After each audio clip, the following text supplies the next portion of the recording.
नमस्कार, आप देख रहे हैं रामकिनी न्यूज चैनल और आज आपको एक खास कार्यक्रम में शाहपुरा विधायक लोकप्रिय विधायक लालाराम जी बेरवा है।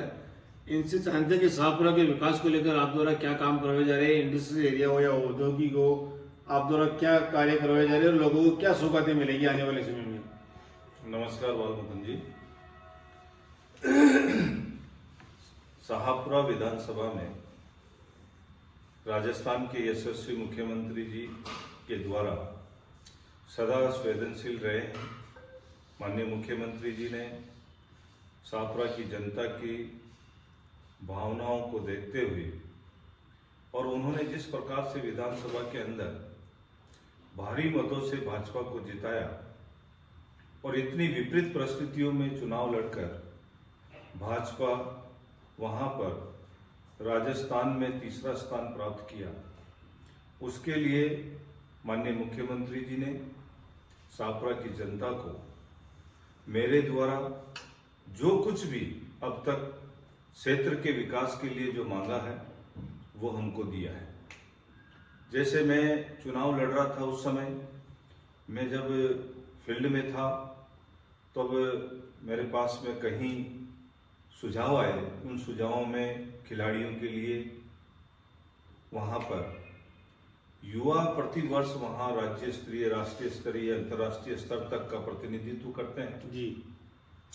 वहाँ पर हॉकी, स्विमिंग, क्रिकेट ऐसे इत्यादि खेल वहाँ पर गलत है। युवा खिलाड़ियों के लिए कोई प्रचलित आप द्वारा कोई कार्य करवाया जा रहा तो है। माननीय मुख्यमंत्री जी को मैंने प्रस्ताव रखा विधायक बनते ही कि वहाँ पर एक खेल एकेडमी होनी चाहिए, स्विमिंग की एक अलग से एकेडमी होनी चाहिए। तो माननीय मुख्यमंत्री जी ने पहले बजट में ही उन युवाओं को जो है एक खेल एकेडमी दी, स्विमिंग की जो है अकादमी हमारे को वहाँ पे दी और खेल मैदानों को अच्छा करने के लिए उन्होंने हमको बजट दिया।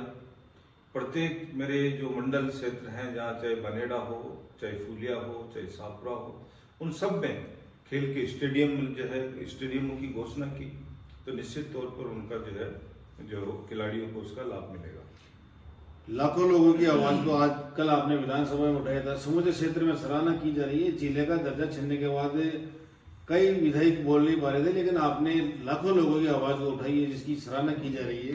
क्या मुद्दा रहेगा जिले के मामले में?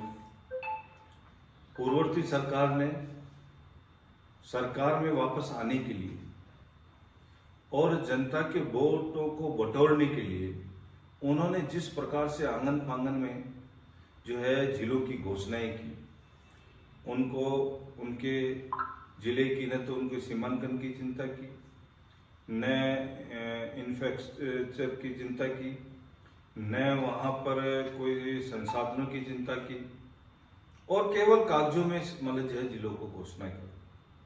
कलेक्ट्रेट बिठा दिए, कलेक्ट्रेट वहाँ पे बैठा दिए। अब सरकार के सामने समस्या ये थी कि जिलों को चलाने के लिए एक बजट की आवश्यकता होती है, सुविधाओं की आवश्यकता होती है, डेवलपमेंट के लिए आवश्यकता होती है, उसके सीमांकन को तय किया जाता है। एक कलेक्टर के एक एसपी को वहाँ बिठाते हैं तो वहाँ कितने थानों पर एक एसपी बैठता है और मतलब जो है कितनी पंचायतें, कितने मतलब जो है वहाँ पे तहसीलें, ये सारी सब चीजें भी देखी जाती है। लेकिन इन सब चीजों का उन्होंने ध्यान नहीं रखा। हमारे पूर्व आईएएस ललित के पंवार जी की टीम ने इन 19 जिलों का वापस सर्वे किया, उसमें जो है शाहपुरा जिला भी जो है उन मापदंडों में शायद कहीं ना कहीं वो खरा नहीं उतरा, तो सरकार ने उसको जो है निरस्त किया। लेकिन जब से जिला निरस्त हुआ तब से शाहपुरा की जनता में जो है एक आक्रोश था। लेकिन एक सबसे बड़ी बात यह थी कि शाहपुरा जिला बनाया, लेकिन जब से शाहपुरा जिला बना तब से जैसे हमारी एक तहसील है बनेड़ा जी, रायला, वो शुरू से ही मतलब जो है शाहपुरा जिले में नहीं रहना चाहता, विरोध कर रहे थे। तो उन्होंने भी लंबा समय तक उसका एक आंदोलन चलाया। इसी प्रकार से जाजपुर एक बड़ा विधानसभा क्षेत्र था क्योंकि इस जिले में केवल 2 ही विधानसभा थी, लेकिन वहाँ के लोगों ने भी काछोला कोठिया ऐसे मतलब वहाँ के लोगों ने भी विरोध दर्ज कराया कि हमें केवल भीलवाड़ा में रहना है, शाहपुरा में नहीं रहना। ऐसे कई कारण रहे हैं जो इसको निरस्त करने के रहे, लेकिन वर्तमान में शाहपुरा के मतलब जो है हमारे संघर्ष समिति के द्वारा कुछ जो है आंदोलन चल रहा है, तो मैं जनता की भावनाओं को भी हमें ध्यान में रखना है।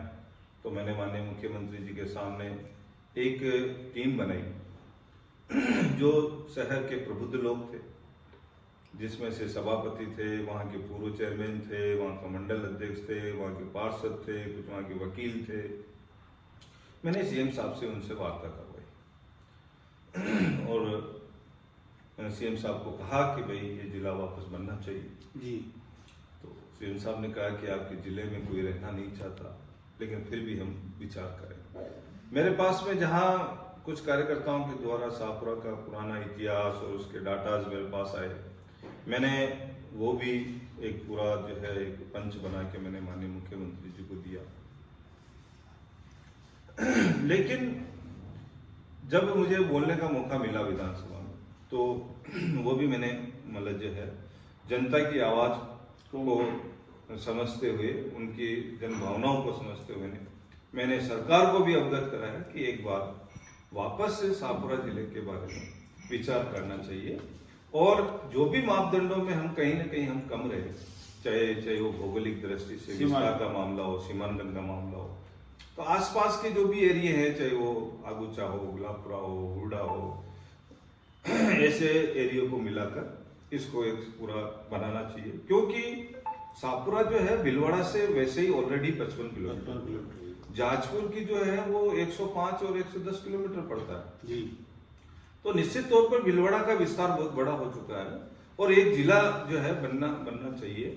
उसमें से शाहपुरा जो है उसका मतलब जो है टाइटल रखता है। तो शाहपुरा अगर जिला बनता है तो मतलब जो है कुछ दूरियां भी भीलवाड़ा पे लोड कम पड़ेगा और दूरियां भी कम हो जाएगी, जनता को भी राहत मिलेगी, ऐसा मेरा भी मानना है। लेकिन जो है हम सबसे पहले शाहपुरा को एक विस्तार के रूप में वहां पे क्या क्या चीजें चाहिए, डेवलपमेंट जो शाहपुरा के अंदर होना चाहिए, चाहे वो प्रशासनिक दृष्टि से हो, चाहे औद्योगिक दृष्टि से हो, चाहे वो और मतलब जो है रोजगार की दृष्टि से हो, तो इन सब चीजों को माननीय मुख्यमंत्री शाहपुरा विधानसभा क्षेत्र में धनो मातेश्वर एक ऐतिहासिक तीर्थ स्थल है, इसी प्रकार धानेश्वर भी एक ऐतिहासिक तीर्थ स्थल है और मिनी पुष्कर के नाम से भी जाना जाता है, जहाँ देश प्रदेश से लाखों श्रद्धालु आते हैं। वहाँ कोई डेवलपमेंट के बारे में आपने सोचा हो?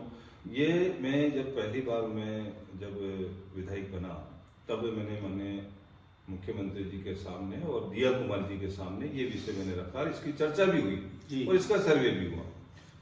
धनोब हमारा जो है शक्तिपीठ है, धानेश्वर हमारा छोटा पुष्कर के नाम से है, सभी जातियों के वहाँ पे मंदिर बने हुए हैं, एक आस्था का केंद्र है।